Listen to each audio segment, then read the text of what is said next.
Welcome.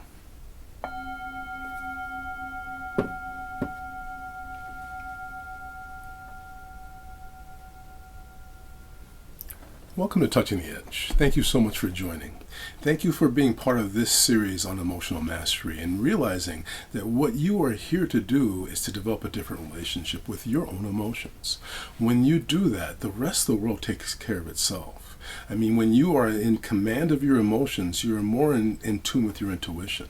And so today, let's talk about this relationship and different ways that we can support ourselves in being more in charge, where we become the kings and queens of our lives rather than the beggars of our emotional experience.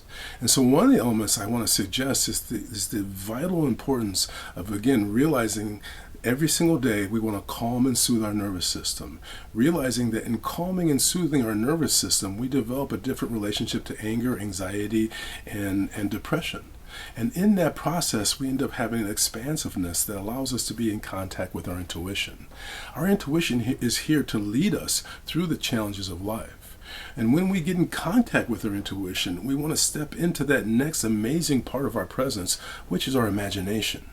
When you are first aware and allow your intuition to reveal itself as to who you really authentically are, that's when we're meant to imagine a positive outcome, and through that imagination, create a relationship to genius. I want to suggest to you that your imagination is not your friend.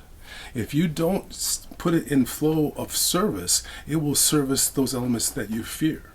You'll step into what Dorothea Brand called the will to fail. So if we can slow down and step into that intuitive process, we actually end up being led to where we want to go.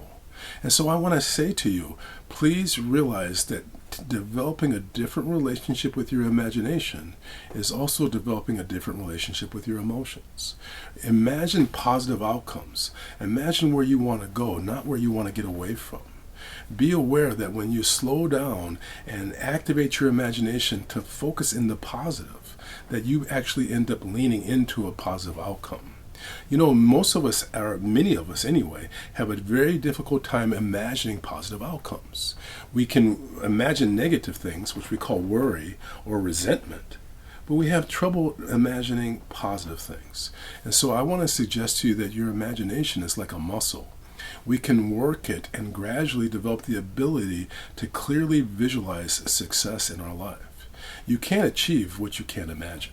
So I want to suggest to you to begin to utilize your imagination in a neutral fashion. And let's go over a very simple exercise together.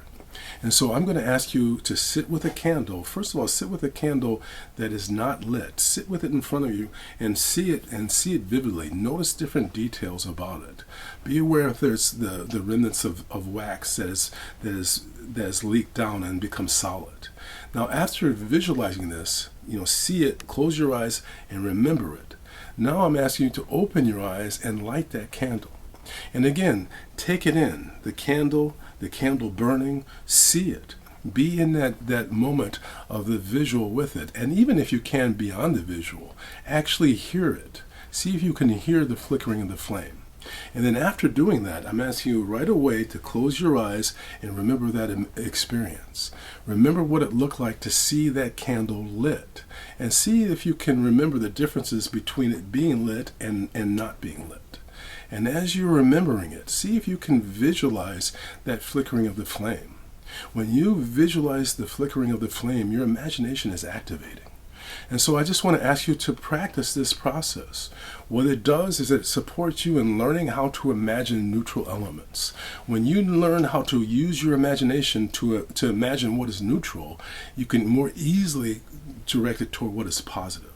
And by the way, I also want to call your attention to this. What we just did is a practice where I asked you to take a candle and remember it and then to imagine it. But I want to ask you to be aware that we actually imagined imagining this. So this actually, again, is a process of activating and strengthening our imagination. This, when you develop the ability to direct your imagination, gives you more emotional command. So thank you so much for joining. Let us know. Try this practice. Let us know how it works. Let us know anything that you have found to direct imagination or to be more in charge in terms of your emotional experience. I'm going to ring the bell. I'm going to ask you to listen carefully. Here we go.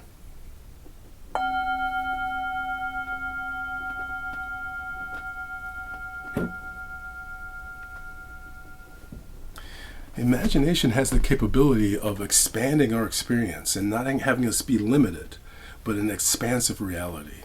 I bring my hands together and I bow to you, my friend. Thank you for your time. Namaste.